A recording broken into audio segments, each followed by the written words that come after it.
প্রায় ২০ বছর ধরে ভাঙনের কবলে পড়ে বিলীন হয়েছে কোম্পানীগঞ্জ উপজেলার চর এলাহি ইউনিয়নের চর রমজান, চর উম্মত, চর সৈকত, চর ল্যাংটা সহ বিভিন্ন এলাকা, যেখানে ছিল কয়েক শত হেক্টর কৃষি জমি, বিভিন্ন বাজার, প্রাথমিক বিদ্যালয়, মাদ্রাসা, আশ্রয়ন কেন্দ্র সহ বিভিন্ন সরকারি বেসরকারি স্থাপনা। বর্তমানে ভাঙনের কবলে রয়েছে ১, ৩ ও ৪ নং ওয়ার্ড। ইউনিয়নটির গা ঘেঁষে ছোট ফেনী নদী, বামনী নদী ও মেঘনা নদী বয়ে যাওয়ায় সময় যত যাচ্ছে ভাঙনের তীব্রতা বেড়েই চলেছে। স্থানীয়রা জানান, গত ৩-৪ বছরে ইউনিয়নটির পাশের নদী থেকে অবৈধভাবে অতিমাত্রায় বালু উত্তোলন ও বালুবাহী বাল্কহেড চলাচলের কারণে ভাঙনের তীব্রতা বেড়েছে কয়েক গুণ। গত ১ বছরে ভেঙেছে প্রায় ৯ কিলোমিটার এলাকা। বসত ভিটে হারিয়ে অসহায় হয়ে পড়েছেন কয়েক হাজার পরিবার। তাদের শঙ্কা, আগামী বর্ষা মৌসুম আসার আগে চাপরাশি খালের উপর নির্মিত রেগুলেটরের পাশে ৫ কিলোমিটার বেড়িবাঁধ নির্মাণ না করলে ভয়াবহ ক্ষতির মুখে পড়বে তারা। খালটা বাঁধা হয় না। এই খাল না বাঁধানোর কারণে আমাদের হাজার হাজার বাড়িঘর নদী ভাঙি বিলীন করে দিছে। কত মানুষ রাস্তার ফুটপাতে কষ্ট করতেছে, কত স্কুল কলেজ মাদ্রাসা মক্তব, কত কবরস্থান নষ্ট হয়ে চলে গেছে। কিন্তু আমাদের কষ্টের শেষ নাই। আমাদেরকে এক নজর দেখার মতন সরকারিভাবে কোন সংস্থা থেকে আমরা কোন লোকজন পাই নাই আমাদেরকে এক নজর দেখার জন্য।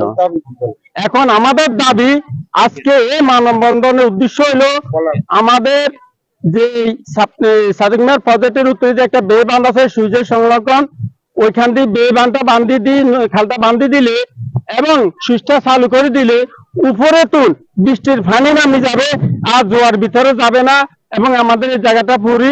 আবার আমরা যারা নদী ভাঙনে খবর আছিলাম তারা আবার এটা মনে হয় যে এই বছরের মানে বর্ষার ভিতরে এটা আবার পুরি যাবে, আমরা পুনরায় আসি এখানে বসবাস করতে পারবো। এই নদী ভাঙার থেকে দূরের সাথে এখন ব্রিজ খুলে নদীর পাশে রাস্তা খুলে বসবাস করতেছে। অসাধু বালু ব্যবসায়ীরা বালু ব্যবসা করে, আমাদের খালটা কেন বাঁধে না? বাংলাদেশ স্বাধীন করেছে ৩০ লক্ষ শহীদের রক্তের বিনিময়, কিন্তু ৫১ বছরের স্বাধীনের আইজও আমরা স্বাদ পাইনি। আমিও একজন রেমিটেড যোদ্ধা, ১৯ বছর প্রবাসে থাকি, এই দেশের জন্য কিছু করছি, আমি কিছু পয়সা এখানে ইনভেস্ট করেছি। আমার আজ বাড়িটা নদীর গর্ভে বিলীন হয়ে যেতেছে। হাজার হাজার ফ্যামিলি মানুষের আগিনায় বাড়ির পাশে, রাস্তার পাশে, সরেলার পশ্চিম পাশে মানুষের জায়গা মাথা গুঁজে জায়গা পাইতেছে না। কেন আমাদের কোন অসাধু ব্যবসায় বালু ব্যবসায়ীরা করে? আগে করতো আওয়ামী লীগের কিছু নেতারা, এখন কোন দাদারা করে একটু জানতে চাই।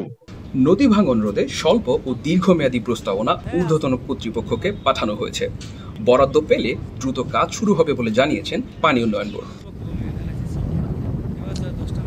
৫ কিলোমিটার বেড়িবাঁধ নির্মাণের পাশাপাশি স্থায়ীভাবে ভাঙন রোধে প্রস্তাবিত ক্রস ড্যাম নির্মাণের কাজটি দ্রুত সম্পন্ন করার দাবি স্থানীয়দের। তাহলে রক্ষা পাবে ইউনিয়নটির কয়েক হাজার পরিবার।